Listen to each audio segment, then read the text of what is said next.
morning and welcome to Get Real America. I'm Bill Edwards. I'm Brittany Brown. Happy Thursday. It is Star Wars Day. May the 4th be with May you. the 4th be with you, yes. I'm never big on Star Wars, but I mean, And it's then- quite the phenomenon. And then tomorrow it's Cinco de Mayo. Yes, sir. Margaritas and tacos. Yes, sir. My favorite. Can't wait. Yes. Ah. Are you doing anything for Cinco de Mayo? Going to the Scottish Games get together. Okay. So we're going to have a Scottish margarita, whatever Hey, that is. Sounds delicious. Can't I love wait. it. Nevertheless, glad to have you aboard here this morning, and glad to make sure that our law enforcement people are still safe and sound. Yes. And, Bill, We've had another shooting. we have. And, I was just telling you before the show, I had called my mother yesterday. I had no idea that there was an active shooter. And, when you don't live in Georgia, I think that you think that Atlanta is a lot closer than it is too. Yeah. So I ended up, she missed my call and she called me back and I missed her call. And so she starts blowing up my phone thinking that I could potentially be in Atlanta and something's happening. And I didn't think anything of it. And I get back to her and it was probably 15 minutes. So she sweated it out a little bit, but she was like, I thought you were in Atlanta. I'm like, no, I'm not in Atlanta. I'm in Savannah. We're fine. But very tragic. And I believe that he was a veteran. The guy that is the suspect in this shooting, but there is something going on, Bill. Like, people are just... It's great. Of course, we had the mass shooting over in in Eurasia someplace. Mm-hmm. And they said, oh, I thought that only happened in the United States. Well, if you listen to Barack Obama, yeah, it's pretty much right, except one of the worst mass shootings was in Sweden. But don't pay any attention to the statistics or to facts. Don't let facts get in the way of a good story. Right. But I also think that this comes from society, like a sickness in society, hopelessness. I mean, when you don't see a future in the country, like for yourself, I mean, what do you have to lose? And especially for veterans. Yes. In many cases, veterans are coming back from multiple deployments.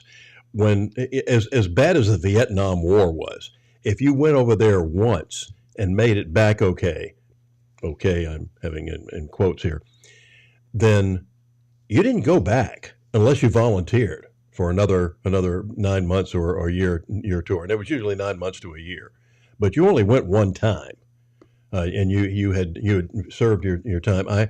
You see these young kids that say this is their 6th deployment to Afghanistan or Kuwait or wherever it is over there. So the 6th deployment, when you figure how long have they been over there multiple times? So you're back here and you're doing nothing but getting ready for the next mission, and then you go over in the mission and you come back and you're getting ready for the next mission. I mean, and we see all the divorce rates that have skyrocketed. Because the wives, for the most part, are saying, well, when you're here, you're not really here, and so that begins to wear on your psyche, just like my good friend Lou Velosi, who has written the book, who was an undercover ATF agent, and it cost him his first marriage because you're Joe Schmo all day long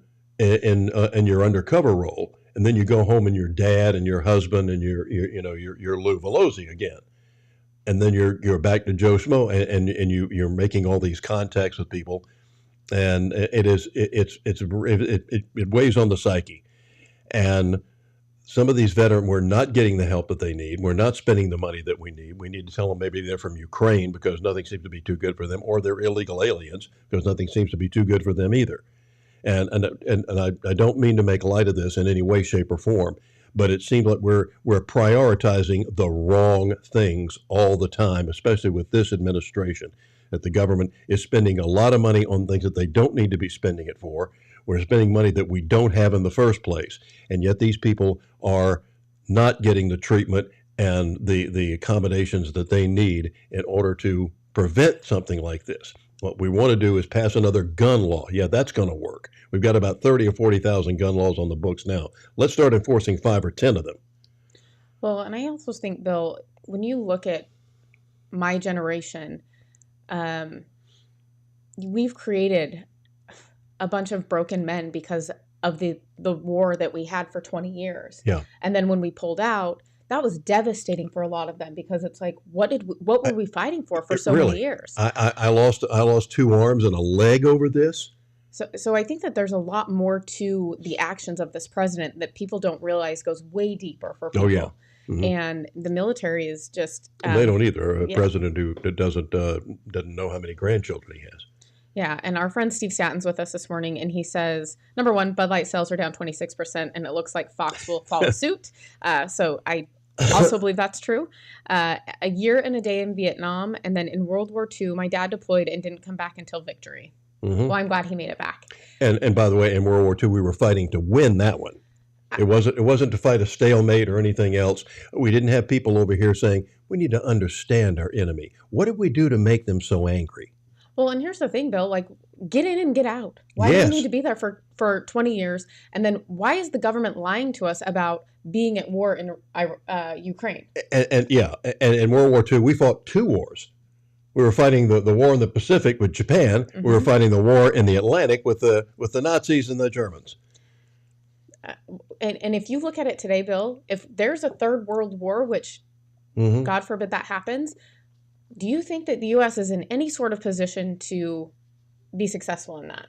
No, but I am sorry that I'm too old to go in the Navy, because the new Navy recruiting we're going to be showing you here very shortly. I hope you've digested your breakfast, or before you watch it, don't eat your breakfast, because it's going to come right back up on what the Navy has done, what Bud Light has done, and why who authorized this at the Pentagon ought to be busted so low they had to salute civilians. Don't even get me started. Mm-hmm. But the thing that we need to talk about here is when Republicans don't show up to vote, what happens? Or if you show up and you vote for one guy and you don't vote for the other one, who's the Republican, and like you vote for Brian Kemp and yet you don't vote for Herschel Walker as senator, this is what happens. We now have Raphael Warnock for 6 years. 6 years, people. Yeah, long time. Yeah. This empty suit is now proposing more gun laws because of the active shooting that took place yesterday in Atlanta. And here's how he sounded. There have been so many mass shootings, in fact, about one every day in this country this year, that tragically we act as if this is routine. We behave as if this is normal. It is not normal. It is not right for us to live in a nation where nobody is safe, no matter where they are. We're not safe in our schools. We're not safe in our workplaces. We're not safe at the grocery store. We're not safe at movie theaters. We're not safe at spas. We're not safe in our houses of worship. There is no sanctuary in the sanctuary. We're not safe at concerts. We're not safe at banks. We're not safe at parades. We're not safe in our own yards and in our own homes. And now, today, we can add medical facilities to that list.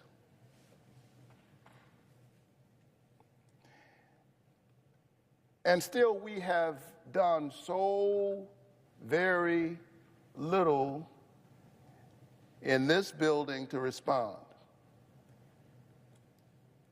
And in the American political square at large. And I think there's an unspoken assumption. I think that the unspoken assumption is that this can't happen to me. This won't happen to me. It won't happen to people that I love. But with a mass shooting every day, the truth is, the chances are great.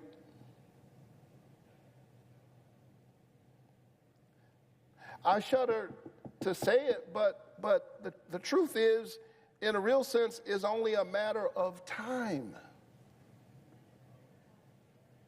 that this kind of tragedy comes knocking on your door. Mm-hmm.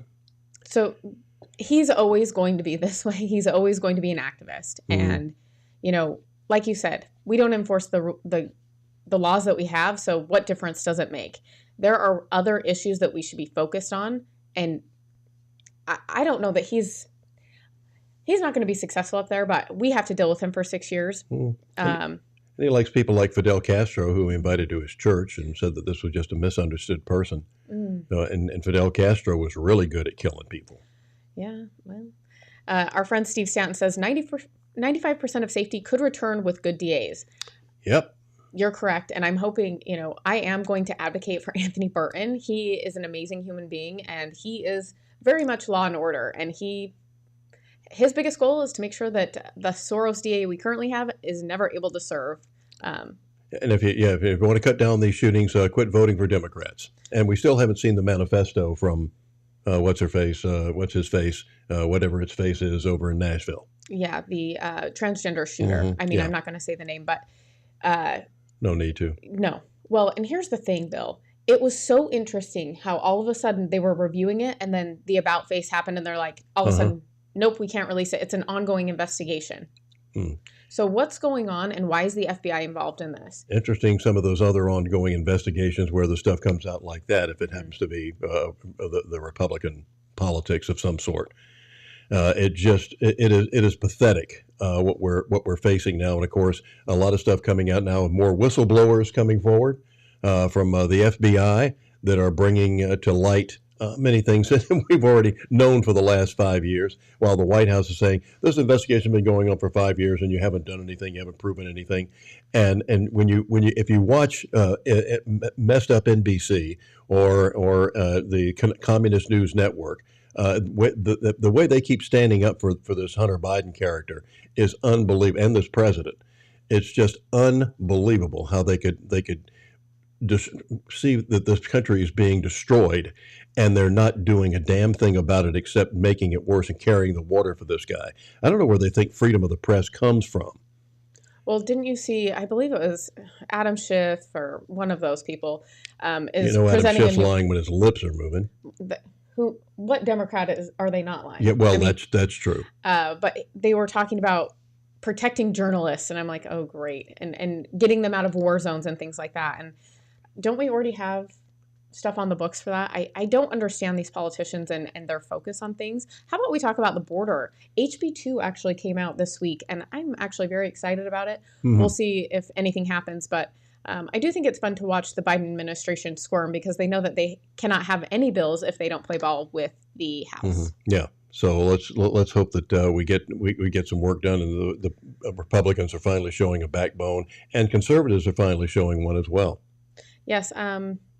With Bud Light sales down considerably, among other things. And and Navy recruitment's down, and they double down on the other things, right? And you double down on stupid. Yeah, that's coming up. Yep. We'll be looking at that when we get back from break. All the way. Stay real.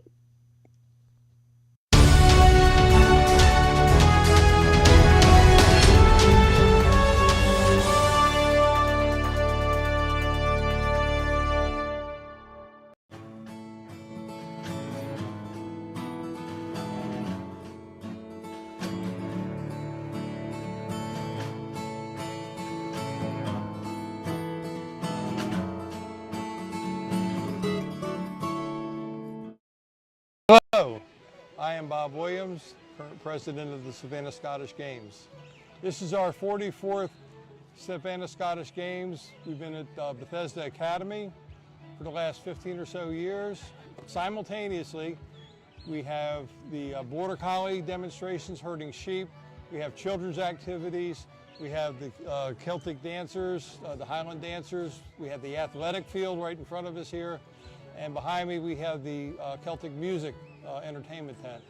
So we have over 50 clans represented here at today's games.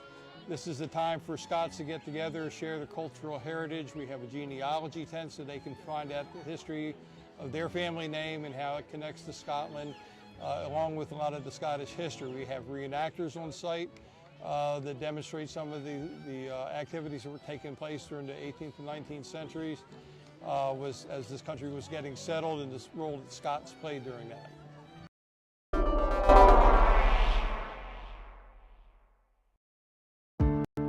serving the Savannah area with the power of the Shield since 1934, with personal insurance, employee benefits, and business insurance, with integrity, security, and trust. For more information, go to thepoweroftheshield.com.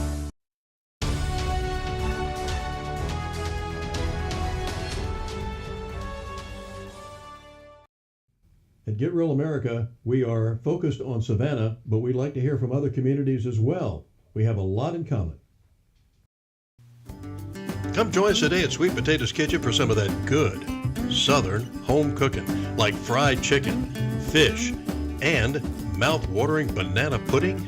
Say it's the best in the world, and you won't get an argument from me. Also, those vegetables are fresh and delicious.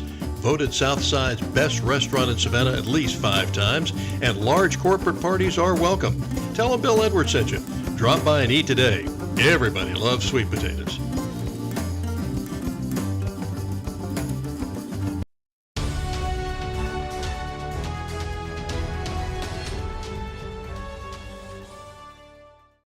Welcome back to Get Real America. I'm Bill Edwards. I'm Brittany Brown. If you wanted your kid to go in the Navy, we certainly have the right path for them to take now. Navy recruiting is down. They said this year they're going to be at least 8,000 sailors behind. Well, when you teach people to hate their country, why would they enroll? Yeah, there's that, and then and of course confused about what gender they are, and you tell them that this country is not worth fighting for in the first place, and that the war and that the world is going to end. What was it? It was 12 years, 4 years ago, I guess, when AOC said it was going to be 12. So we only got about 8 years left. So why bother defending anything? And of course, with the obesity problem and everything else, and kids out playing more on their laptops than they are outside, the pool of candidates to go in the military in the first place is pretty low. But the Navy has come up with the answer, and they've been inspired by Anheuser-Busch to come up with this recruiting tool for you. Jesse Waters on Fox News last night on Jesse Waters Prime Time explains it all. We have the most powerful military in the world, not even close. To get here, it took hundreds of years. Hard work, discipline, dedication. The men and women who protect America, they don't do it for fame, money, or glory. They do it because they think the country's still worth fighting for. After they enlist, they get shipped off to boot camp, lace up the boots, throw on the fatigues, buzz the hair. Imagine how I'd look. Everybody looks exactly the same. Why? Well, because it's not about the individual, it's about the mission. To keep this principle alive, recruiters have sold young men and women on being part of something that's actually bigger than themselves. The call to serve is at once invisible and always present. And for those who choose to answer the call, for their country, for their fellow man, for themselves, it is the most powerful force on earth. America's Navy, a global force for good. Guess how old that commercial is? It's a little over 10 years old. And we've changed a lot since then. Recruitment took a nosedive. Kids are being told it's not a country worth fighting for. You combine that with obesity, drug use, and criminal records, getting kind of hard to find people eligible to serve. Navy's going to fall already. 8,000 bodies short of the recruitment goal this year, so they're tweaking their recruitment strategy. Meet the new face of the Navy. Hey, all you fabulous faces, it's your girl, Harpy Daniels. I'm SAD, and SAD stands for successful and dangerous, smart and dedicated, sassy and dramatic, strong and determined, spicy and delicious.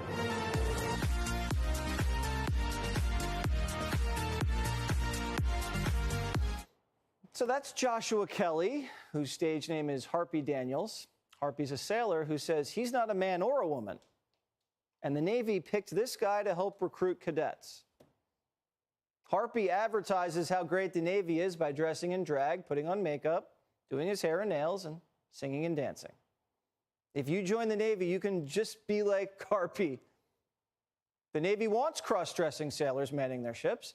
If you don't identify as a man or a woman but are into the drag queen scene, join the Navy. That's the message here. It's not about your country. It's not about teamwork. It's not about the mission. It's about you and your identity. You're the star of the show. The Navy's here, and you're here. attracting all of the attention, because that's what this is about. Now, I don't care what you do in your free time. Harpy can put on women's clothes. Who cares? But when it comes to the Navy, it's not about me, me, me. It's about the sea and making the sea safe. You can't show up to basic training in stilettos and a blonde wig. You need to be in uniform. Everybody wears the same uniform for a reason. It's called unit cohesion. It's about serving something greater than yourself. But Harpy doesn't just recruit, Harpy entertains. Here's Harpy performing a drag show for sailors aboard the USS Ronald Reagan. Yeah. Harpy's giving it all he's got. He loves the spotlight, doesn't he? And here's Harpy on a game show telling the world how he boosts morale on base. Joshua, you once went viral as a drag queen. I did. Morale gets very low on deployment, and our MWR put together a lip sync competition. Well, as a drag queen, that's our old faithful. So I put some heels, put some makeup on, and I actually won the lip syncing competition in full drag in the middle of deployment. So this is odd because the Secretary of Defense said there are no drag shows on bases. How much taxpayer money should go to fund drag queen story hours on military bases? You know, drag queen story hours is not something that the department funds. At Nellis Air Force Base, you had the Drag You Nellis on June 17th. Who funded these things, Mr. Secretary? Listen, drag shows are not something that the Department of Defense supports or funds. So. But wait, why are they happening on military bases? I just showed you the evidence. Why are they happening? I will say again, this is not something that we support or fund. Well, either Lloyd Austin's lying or he has no idea what's going on. And what's wrong with the Navy? They looked at what happened with Bud Light and said, hold my beer? Harpy's the Navy's Dylan. Dylan killed Bud Light sales. What do you think Harpy's going to do to recruitment? And where does that leave us? Let's bring in former Space Force Lieutenant Colonel and Commander Matthew Lohmeyer. He was forced to resign from the military for criticizing woke. What is going on with the Navy here? We have a statement from the Navy. They acknowledge this is a digital ambassador program, a pilot initiative to explore the digital environment to reach a wide range of potential candidates. Yeah, Jesse, thanks for having me on. First off, I think it's terribly unfortunate that every time the United States military is showing up in the news, it's over things like this anymore these days. The American people see this and think this has become our military. And so first and foremost, I think it's important that I should say, and I fail to do this often enough, thank you to the good men and women who nobly serve our country in uniform every day of their lives, because they show up believing in the greatness of the American ideal and because they're willing to lay their life on the line in defense of this country. And so I have to wonder who it is that our senior military leaders, in fact, think they're appealing to in the recruiting process by hiring a drag queen as their digital ambassador. I mean, they're certainly not incentivizing our men and women in uniform to stick around if they're decent people who believe in the Western nuclear family, as we've often referred to it. I mean, they don't want their kids around this stuff. They don't want to show up after hours and participate in this stuff. It's just not true that it's helping our recruiting efforts. And so what's surprising is not that it's taking place, because in fact we've known for the past couple of years during the Biden administration this has been taking place more and more. What's surprising is that senior military leaders continue to push an agenda like this despite the fact that it's hurting our recruiting efforts and it's hurting our retention. And frankly, it can't help our lethality and our readiness. Someone had to approve this in the Navy and say, I'm going to put a drag queen out to dance and wiggle, and that's going to attract recruits to join the Navy. Someone had to think this was a good idea. In what world is that a good idea? Well, this is a really unwise strategy. Frankly, you shouldn't call it a strategy. It's unwise decision-making by our senior military leaders. What also is surprising is I know that we have senior-ranking members of our military in all branches of the military who are appalled by this stuff, and yet you're not hearing from them. You're calling on the the late, so to speak, Lieutenant Colonel Matt Lohmeyer. Why is it that we seem also to have a crisis of courage among our senior military ranks? But you're right, there are people that have to make decisions about these things, and what's disappointing to Americans generally is that this is a partisan issue somehow. Why is it that Democrats and Republicans on both sides of the aisle in Congress can't come together and say, hey, overnight, we are going to unite and eliminate this kind of thing from our armed forces? Why is it that it's conservatives that are speaking up in defense of our troops who can't, frankly, speak up freely on behalf of themselves? You know, conservatives have been interested in reaching out to me in the wake of me being fired from my command to discuss Marxist-rooted critical race theory in the diversity and inclusion industry. The Democrats, some of whom I requested meetings with, didn't want to touch these issues with a 10-foot pole. We'll never solve our problems until Democrats and Republicans, both sides of the political aisle, are able to unite and say what is dividing our military hurts lethality and readiness. We have to take this kind of stuff seriously. It sure does, especially the way things are shaping up in the Pacific with China. It's not even about the gender stuff with the drag. You wouldn't advertise for Navy recruitment with Chippendale half-naked male dancers. You just wouldn't do it. It's not tasteful, and it doesn't go with the vibe of we're all in this together. Thank you very much, Colonel. And we got to run, but we appreciate your insight. Just disgusting to even watch it, to be honest. This had to be, he said somebody in the Navy had to approve of this. Had to be approved, I would think, by the chairman of the Joint Chiefs of Staff. This had to go all the way up to the CNO, the commanding naval officer. But you know what's going to happen when they're questioned about it? I don't know. I don't know who approved it. It wasn't me. Yeah. I mean, that's all they do is point the finger. I mean, look at Bud Light. They still haven't apologized, and they're just trying to move on. It's like it's not working. They're trying to recover their fumble by coming up with the putting the Clydesdales back on to pander and country music and it's just exactly, it's just pandering. Well, and I'm sorry, Pathetic. like we're not that stupid, and because Bud Light has waited so long and they decided to put out that commercial, I think they're done. I don't think people are ever going back. If they would have apologized, I think people would have, but we're headed into a month of this. It's not going to happen. And, as far as I'm concerned, I would never purchase any Anheuser-Busch anything. Distributors now saying that the Miller Lite and Coors Light sales are skyrocketing through the roof, and they can't sell Bud Light. Oh, did you hear that Bud Light is actually giving away cases to their employees because they can't get rid of it? So probably stop some. And what was it? Costco had cases on sale for like $15. Yep. I was like, oh my gosh. Yeah, it's not going well. And this is what we can do as conservatives. You don't have to be as vocal as, Bill and I are, but you do have to put your money where your mouth is and also get out and vote. For sure.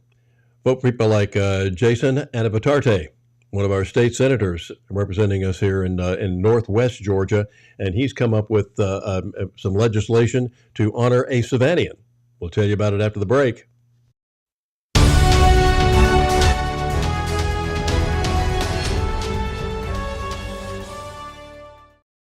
At Get Real America, we want to make sure that the real story gets out, and you can help us as a sponsor or as an advertiser to make sure that word does get out to the community. Be a sponsor.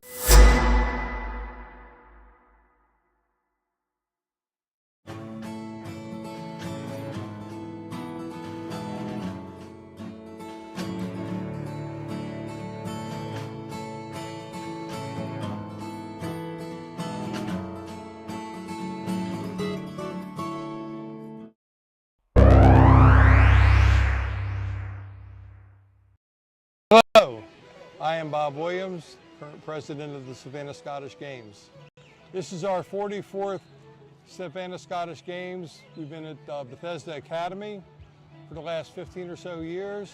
Simultaneously, we have the Border Collie demonstrations herding sheep. We have children's activities. We have the Celtic dancers, the Highland dancers. We have the athletic field right in front of us here. And behind me, we have the Celtic music entertainment tent. So we have over 50 clans represented here at today's games.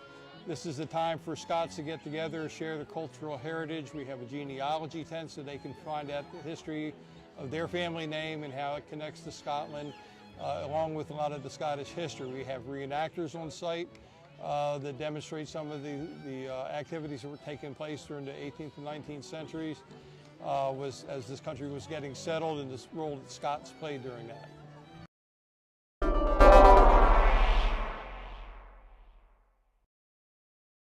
I don't think it's an accident that I ended up writing music for a living, because I think I lived in a house where I saw how deeply it affected everyone in the house. And just how much everyone defined themselves by the music they listened to. Music as a framework, I think, gave my parents my identity from a young age. You can like any music that you want if it makes you feel happy. And now when I hear certain songs, I think of them, and I think of them in their happiest state, and it makes me happy. If they seem like they're having trouble talking about something, I try to tell them about a time when I felt something similar. Whatever the issue was, we would tell them the pros and cons and how important it was, and that they had come to us because we could always help them. I think the real important point, we always told them, no matter what you do, no matter what happens, we will help you through it no matter what it is. Come join us today at Sweet Potato's Kitchen for some of that good Southern home cooking, like fried chicken, fish, and mouth-watering banana pudding. Say it's the best in the world, and you won't get an argument from me. Also, those vegetables are fresh and delicious. Voted Southside's best restaurant in Savannah at least 5 times, and large corporate parties are welcome. Tell them Bill Edwards sent you. Drop by and eat today. Everybody loves sweet potatoes.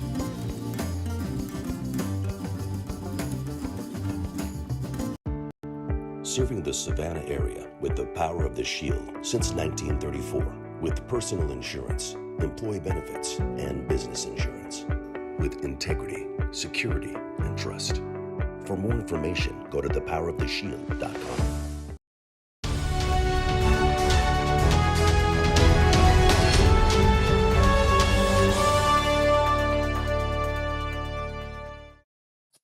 Welcome back to Get Real America. I'm Bill Edwards, and it's a pleasure and an honor to welcome State Senator Jason Anavatarte out of Dallas, Georgia, representing Polk and Paulding counties. And Jason, it is a pleasure to have you with us. How you doing? Great. It's great to be with you, Bill, and be here on this afternoon. I do want to today at least offer some prayers to our law enforcement and first responders that are dealing with an active shooting as we're recording right now in downtown Atlanta, and the victims involved in that. So I hope everyone stays safe, and prayers to everybody involved right now. Indeed. Jason, one of the things that we've just finished up, I did an interview last week with one of Representative Jesse Petrie, talking about the legislative session. Overall, how did you think the session went? I think overall it was fairly positive. I think last session, I think as you probably witnessed and saw, there was probably historic numbers of conservative bills and pieces of legislation that passed. You know, it's kind of hard to beat last year, but I think this year, as we talk about giving money back to constituents and the citizens across the state in terms of the over $1 billion in tax cuts, you know, QBE funding being fully funded, HOPE being fully funded. I think the economic success that we've seen, even currently, I think as we saw this morning, the Fed increased interest rates by 1/4 point. So I think as we continue to see the federal government bear down on us and continue to contribute to the inflation crisis across America, I think at the Georgia Capitol, we're doing everything we can to fight back and help blue-collar citizens across the state fight to survive, fight to be successful, and I think all of our goal to be prosperous for now and the next generation, even during these economic times. Right.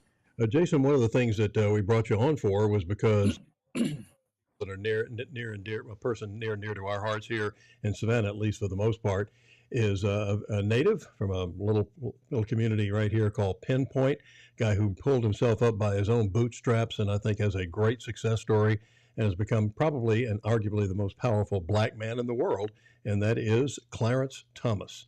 and you have introduced legislation to put a statue of Clarence Thomas up in Atlanta. I'm working with a group that's trying to get one for it. Maybe even name a square Okay. because they were talking about they've taken the name of Calhoun, a Confederate guy from back in the day, off of one of the squares, and they've had some suggestions on to what to name it, and I'm naming it after Clarence Thomas. So there should not be any opposition to this whatsoever, should there? No, I don't think so. Last session, we passed out of the Senate after a whole lot of debate with the Democrats to see a Clarence Thomas statue bill uh, erected and founded on the Georgia State Capitol grounds. This year, in partnership with Senator Ben Watson from Savannah, I let him be the lead sponsor this year, just since he represents where Clarence Thomas grew up in Pinpoint, Georgia. And through our work this year, again, we passed the bill out of the Senate.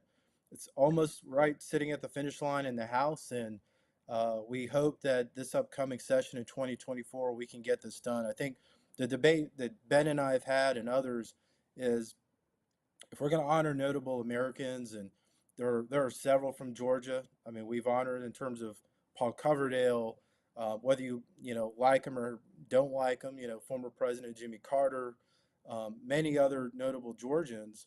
I don't know why we wouldn't honor an individual and a man who rose up out of poverty, through racism and everything that he experienced as a young man in Pinpoint, Georgia, to sit on the highest court in the land.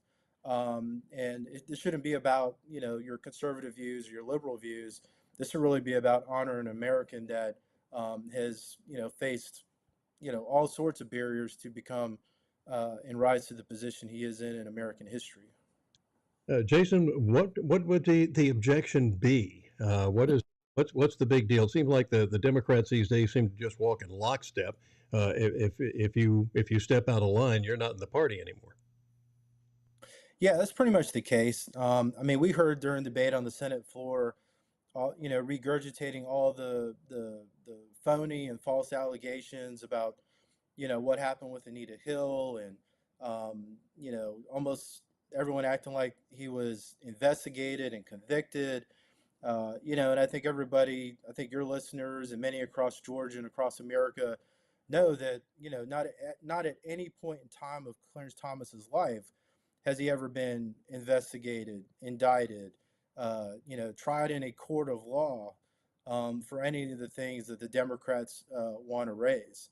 I even think to this day, as we saw under President Trump, the court moved to the right, and we know in American history over the last 50, 60, 70 years, whether there was a more conservative court or liberal court, especially as we have an overwhelming majority of conservatives on the court. I think the court is going to continue to come under attack, and I think we're seeing that most recently with a lot of the allegations and other just noise that's being pushed by many liberals across America in relation to Harlan Crow and a lot of the other things that are going on. So I think this is about American history. I think this is about honoring a man who's done so much for Georgia and across the country. And I think the Democrats are going to continue to pound on Clarence Thomas no matter what. I think this is what this is all about. And in this world we live in, unfortunately, we can't have a civilized debate in terms of honoring somebody who's done so much. What a disgrace! And of course, right now he's in the news because he's one of the people that they've targeted to impeach and to get rid of because of his stands on the Constitution. Yeah, it really is. I mean, I've heard rumors and allegations that even some of the stuff that is in the news now was influencing our work in terms of trying to have a statue at the Capitol, which is completely false. None of those things happen. I tell many folks in the media, go read Georgia law and how you get a portrait and statue placed on the Georgia Capitol. There's a process for that. But I think it really just goes back to, at the end of the day, I think the woke culture and I think what we're seeing from Democrats today is to take down conservative leaders as they're successful. And in this case, it's sad to see that we're seeing an African American Supreme Court justice come under attack, and telling you, talking about this as somebody who's Latino, whose dad was from Puerto Rico, and lived through many different experiences. Nothing like Clarence Thomas did.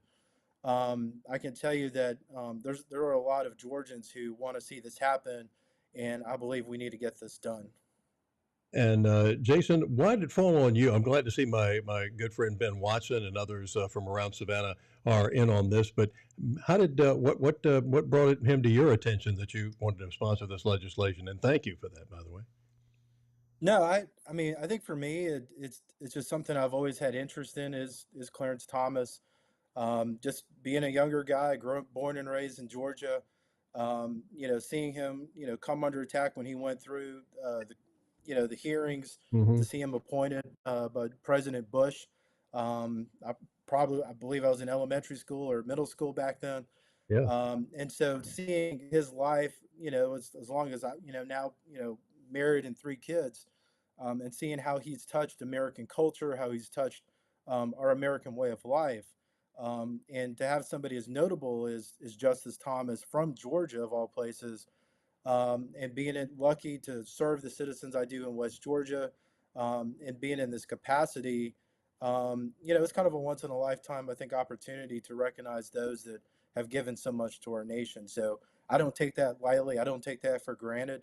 I do treat this conversation being very serious in the nature of it, even with all the awful things that unfortunately some of my Senate colleagues have called Clarence Thomas during debate.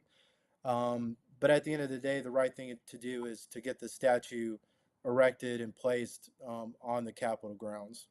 Couldn't agree more. And Jason, I was listening to my good friend Scott Rifen does a talk show here in Savannah and Brunswick. It's simulcast here in Savannah, and he was talking about the Clarence Thomas situation this morning. One of the listeners from Savannah called that he was on one of these panels, discussion panels about, and they came up with famous Georgians who should be honored. And he said, and he noticed, he looked around, he said, well, nobody's mentioned Clarence Thomas. And he said, and one black guy got up with his shorts and a wad and was just dropping the bomb and screaming and hollering. And finally, he after that guy settled down, said the moderator who was also black, got this guy to finally sit down and shut up. And he said, okay, I'm an open-minded guy. Tell me what Clarence Thomas has done. And you could have heard a pin drop. Right. So all they know is what they have been told. They don't know anything about this guy. They don't know anything about his background. Just somebody told him he was bad. It was like all the people that used to listen to, used to criticize Rush Limbaugh until they started listening to him and then agreeing with him. So that's and so I hope one of the things that you might introduce legislation-wise next year is to make sure that all kids these days start taking social studies and Georgia history and the right stuff.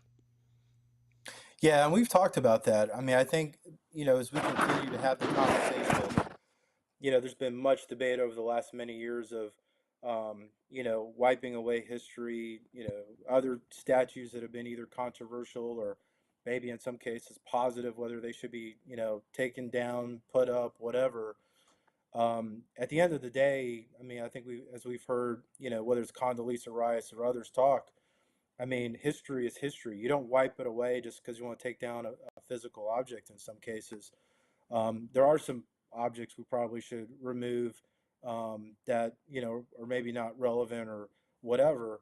But I think in this case, this is a little different. I mean, this is, we're talking about an individual, Georgian who, serves on, one of the 3 institutions that our founding fathers, recognize when we talk about, electing a president and electing members of Congress in 3 branches of government, just some of the basic fundamental pieces of American history and our government.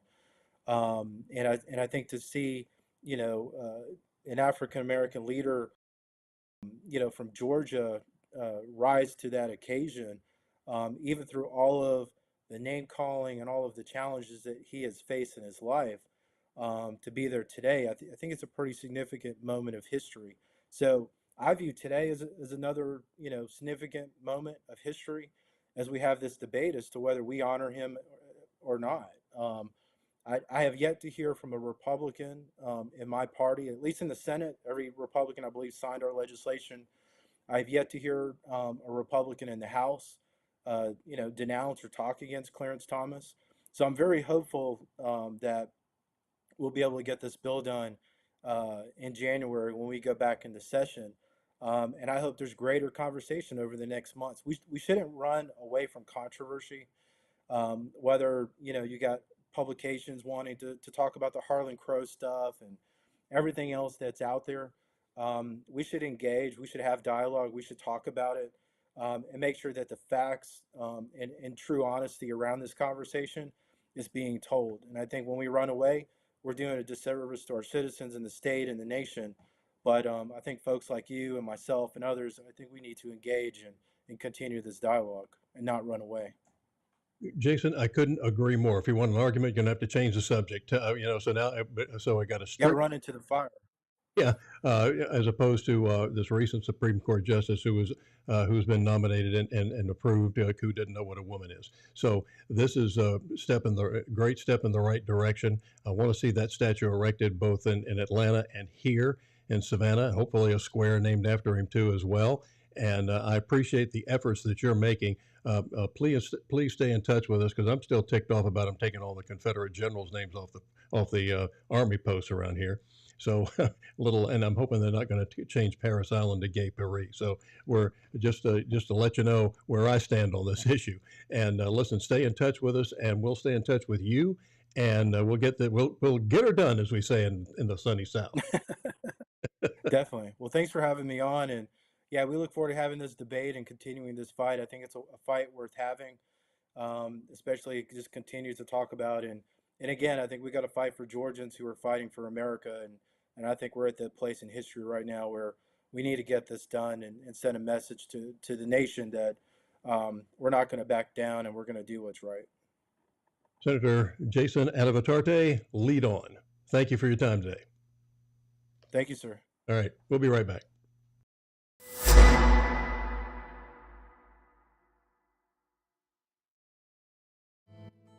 Who is a kid?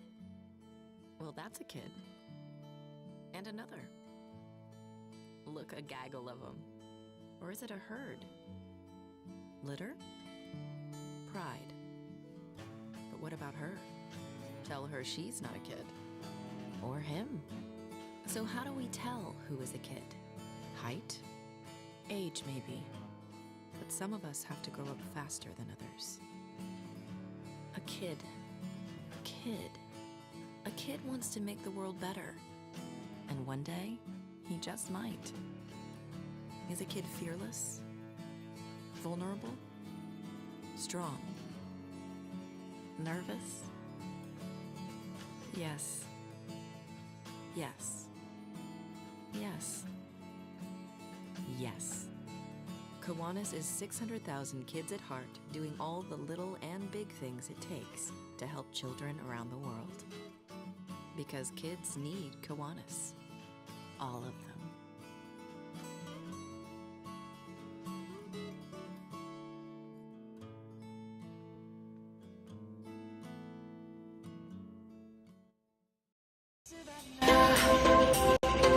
I'm coming home, Savannah. We'll never be alone, Savannah.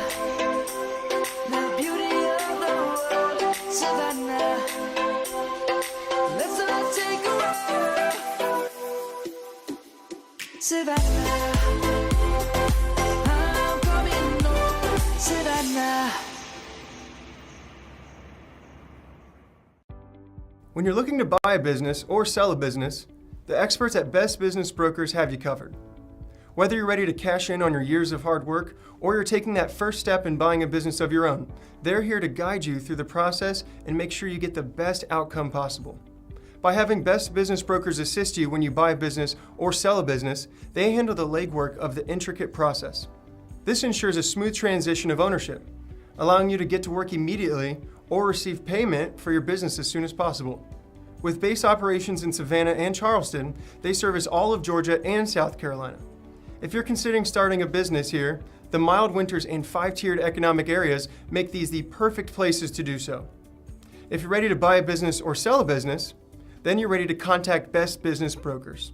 Visit their website at b3brokers.com or call at 912-349-0940. Serving the Savannah area with the power of the Shield since 1934, with personal insurance, employee benefits, and business insurance. With integrity, security, and trust. For more information, go to thepoweroftheshield.com.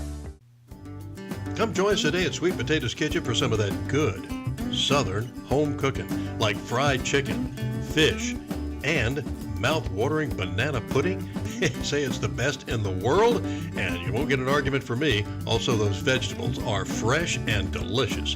Voted Southside's best restaurant in Savannah at least 5 times, and large corporate parties are welcome. Tell them Bill Edwards sent you. Drop by and eat today. Everybody loves sweet potatoes.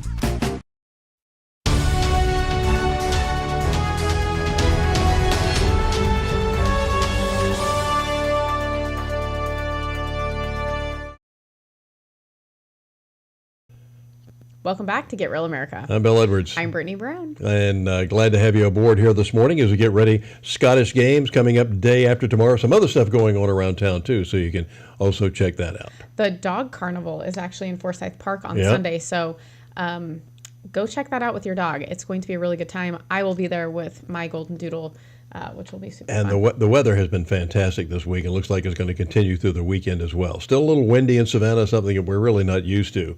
But hope it gets it out of its system before as hurricane season approaches us next month. Agreed. Yeah. Agreed. Just be prepared. This is Hurricane Preparedness Week. Now's the time to get ready when you don't have to go down to Lowe's or Home Depot or Ace or anywhere else when you've got 50,000 other people that are trying to get in there as well, buying the last generator or a piece of lumber or something like that. So this is the time to get ready. All the television stations, they save your life because they tell you, if it's hot outside, for goodness sake, stay inside. If you're a roofer, I don't know how you work that out, or a lawn person. But, it doesn't really work. But. Yeah, but they all have hurricane preparedness guides. SEMA has one. We have a Chatham Emergency Management Agency does a great job. You can go by their office or just contact them, and you can get all kind of good information. Yes, and there's nothing bad about being prepared. That's right. We should learn lessons because it seems like every time we have a disaster, no one is prepared. Nope. There's always the crowd. Meanwhile, yesterday we finished up our series so far that Prager University's put together on our past presidents. And I feel like there could have been 3 or 4 on Ronald Reagan alone. But yeah, just about. and rolling over his grave now after that twerking drag show on his aircraft carrier we showed you earlier. But meanwhile, Prager has put together, they have a lot of other good stuff, and including, of course, speaking of which, all this woke culture that's going on now. Go woke and go broke. Why do millions of people invest in retirement accounts? Well, the answer is obvious: to have money to live on when you're no longer working. The best way for those accounts to grow is to invest in companies that make a profit. Less profit for those companies means less money for retirement. That might seem like common sense, but it's becoming less common, thanks to a new investment strategy called ESG. ESG stands for Environmental, Social, and Governance. If you're wondering what that means, you're not alone. Generally, it means that a company's first concern should no longer be how much money it makes, but rather how much social good it does. In other words, get woke or get shamed. If you're an oil company, for example, you're out of luck because by the nature of your business, it's assumed you're destroying the planet. Never mind that you're powering homes and hospitals, that doesn't count. In fact, if you're a company just trying to make a profit, you're the problem. ESG proponent Klaus Schwab, chairman of the World Economic Forum, puts it this way: we can't continue with an economic system driven by selfish values, such as short-term profit. The message is clear. We need ESG to save us from ourselves. Really? The pursuit of profits has fueled many of mankind's greatest innovations and greatest companies.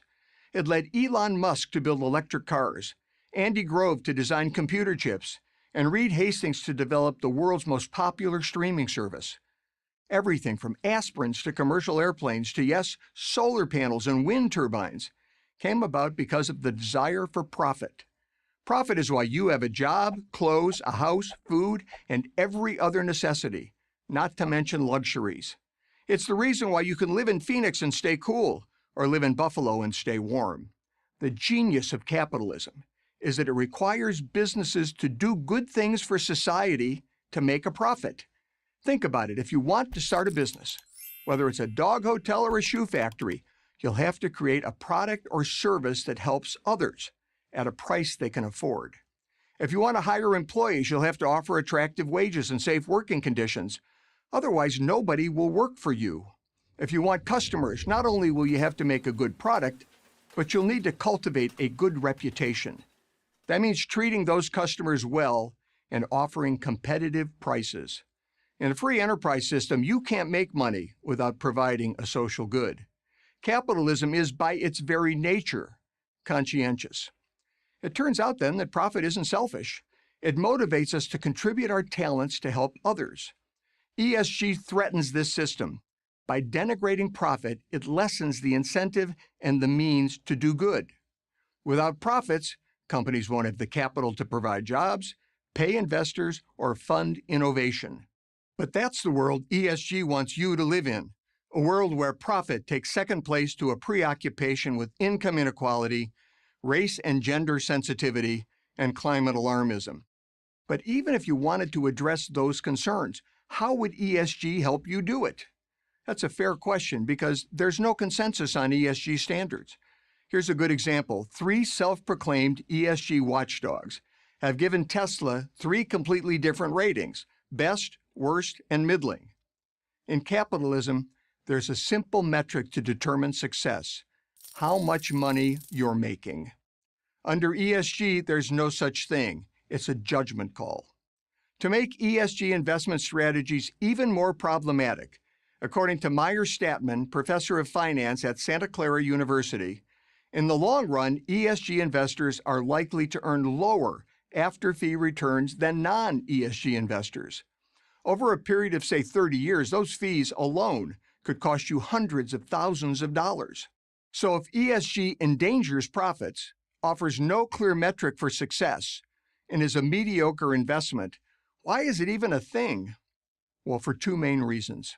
First, ESG allows people like Larry Fink, CEO of BlackRock, the world's largest investment company, to feel good about themselves. It's a get-out-of-jail-free card for guilty billionaires.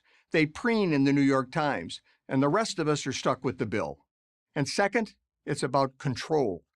ESG enables an enlightened elite to tell everyone else how to run their companies. Submit to ESG or you won't get that loan or that investment, whether or not it's good for your bottom line and your shareholders.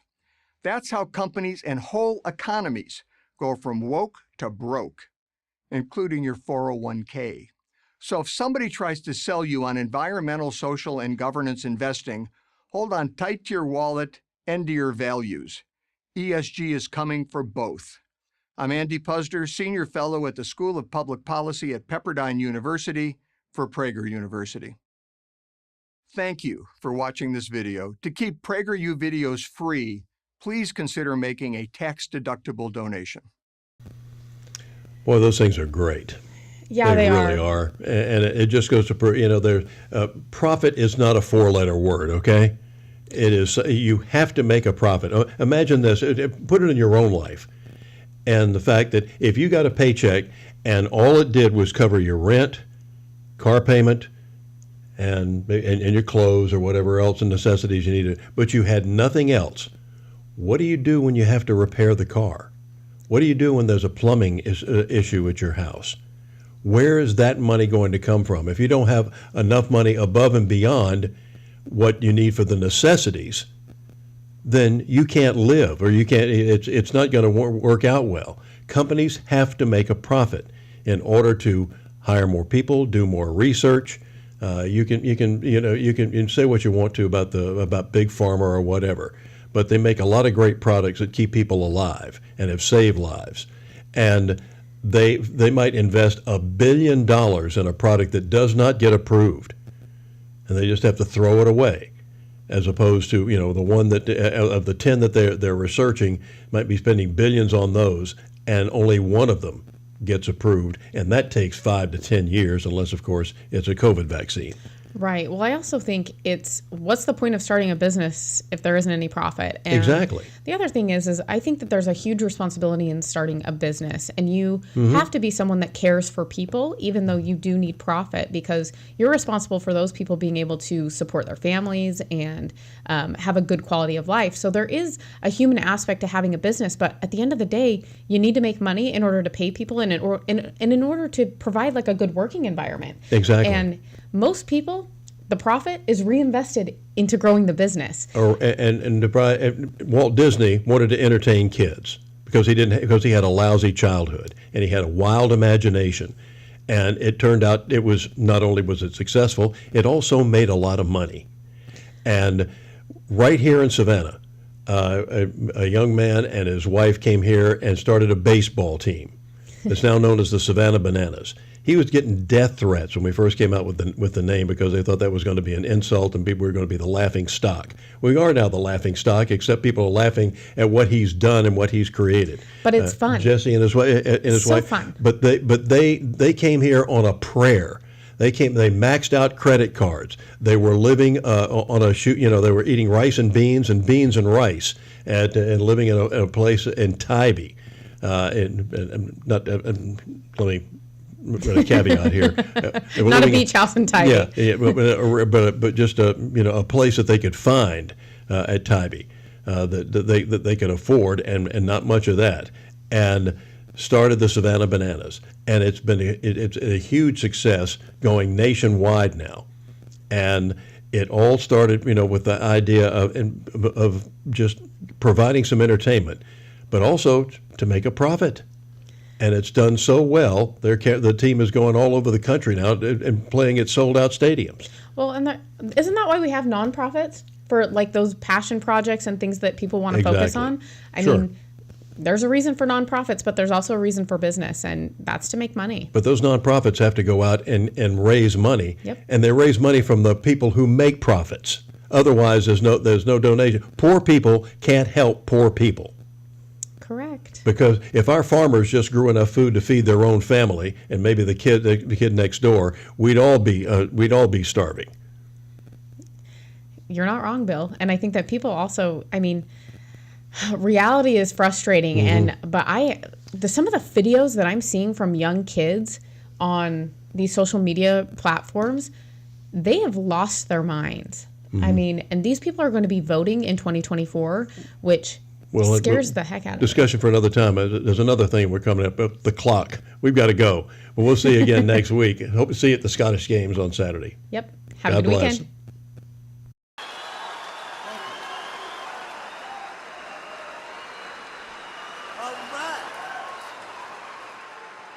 Well, I used to write things down on pieces of paper while traveling around, write down a line or a title, and this one almost got left in the glove compartment of a car in Phoenix, Arizona. We'll do that tune for you right now.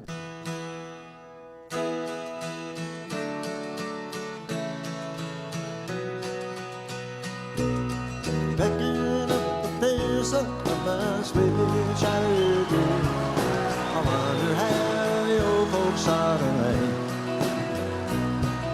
Her name was Anne, and I'll be damned if I recall her face. She lived in on knowing what to do. Every highway they slip away on you. Every highway you see better days. The morning after blues, from my head down to my shoes. Every highway slip away on you.